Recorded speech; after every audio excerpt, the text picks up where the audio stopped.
Ya baik, Assalamualaikum warahmatullahi wabarakatuh.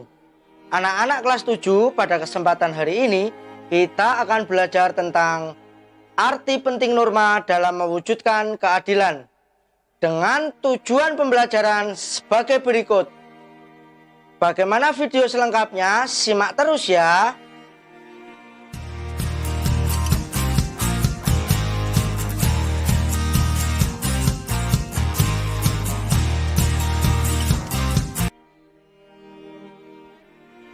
Arti penting norma dalam mewujudkan keadilan. Aturan dalam masyarakat memiliki arti penting bagi terciptanya ketertiban dan keharmonisan masyarakat. Norma dalam masyarakat terbentuk karena ada berbagai perbedaan individu. Sebagai makhluk individu, manusia memiliki kepribadian, kepentingan, keinginan, tujuan hidup yang berbeda satu dengan yang lain. Agar segala perbedaan tersebut tidak menimbulkan perpecahan dan ketidaktertiban dalam masyarakat, dibuatlah peraturan atau norma.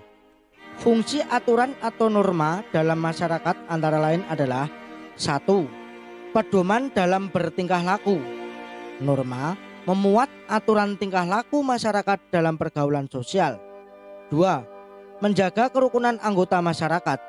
Norma mengatur agar perbedaan dalam masyarakat tidak menimbulkan kekacauan atau ketidaktertiban. 3. Sistem pengendalian sosial. Tingkah laku anggota masyarakat diawasi dan dikendalikan oleh aturan yang berlaku. Dengan demikian, keberadaan norma melekat dalam kehidupan bermasyarakat. Norma juga diperlukan untuk mewujudkan dan menjaga tatanan kehidupan bersama yang harmonis. Tanpa adanya norma, maka akan terjadi ketidakteraturan dalam kehidupan masyarakat.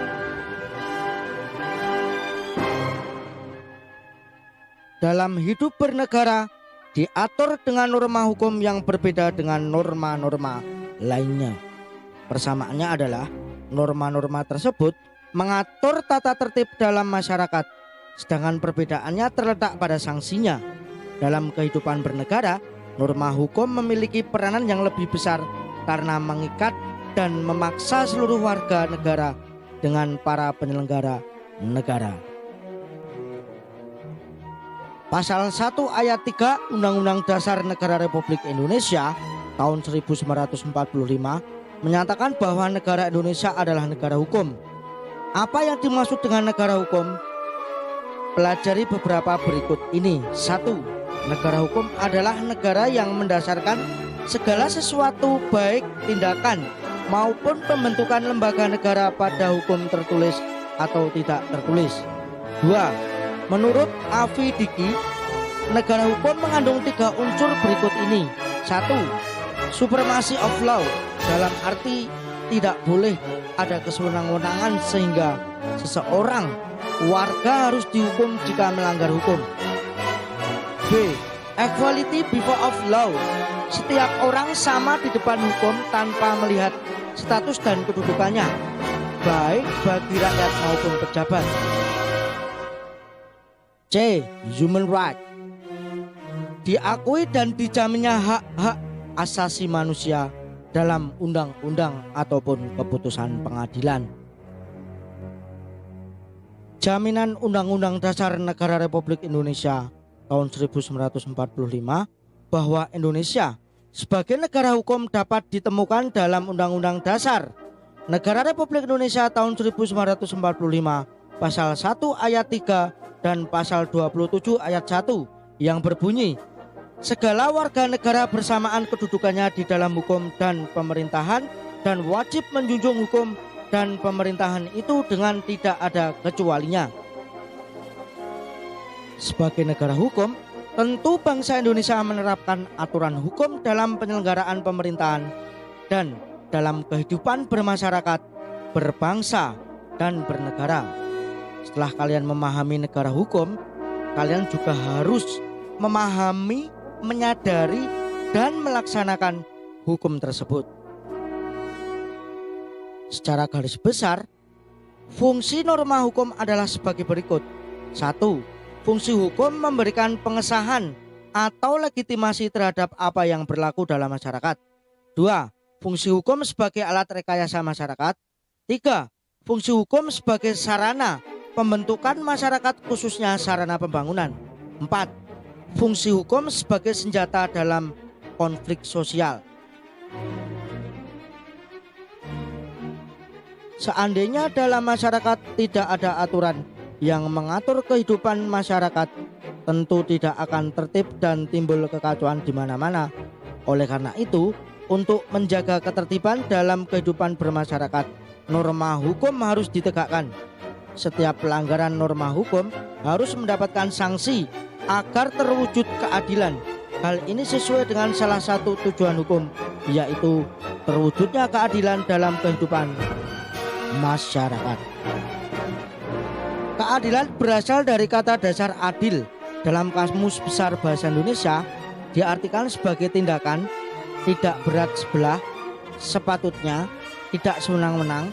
Keadilan menandaskan bahwa setiap manusia tidak boleh diperlakukan sewenang-wenang, tetapi harus diperlakukan sesuai dengan hak-haknya. Keadilan mengharuskan seseorang untuk memperoleh sesuatu yang menjadi haknya dan diperlakukan sebagaimana mestinya. Oleh karena itu, pelaksanaannya, keadilan berkaitan dengan kehidupan bersama di lingkungan masyarakat. Nilai-nilai keadilan harus terwujud dalam kehidupan bersama adalah sebagai berikut. A.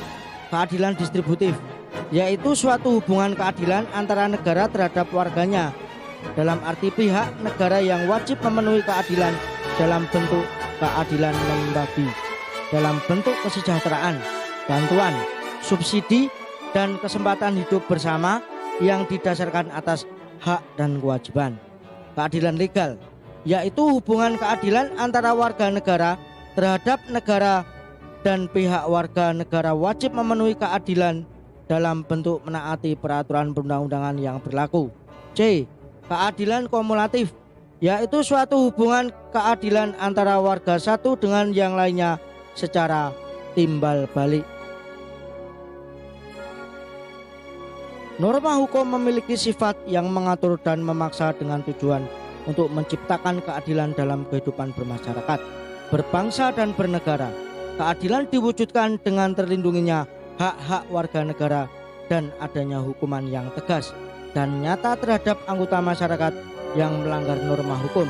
Demi tegaknya keadilan, anggota masyarakat yang melanggar norma hukum harus dihukum karena perbuatan yang dilakukan telah merugikan dan merampas hak-hak anggota masyarakat lainnya.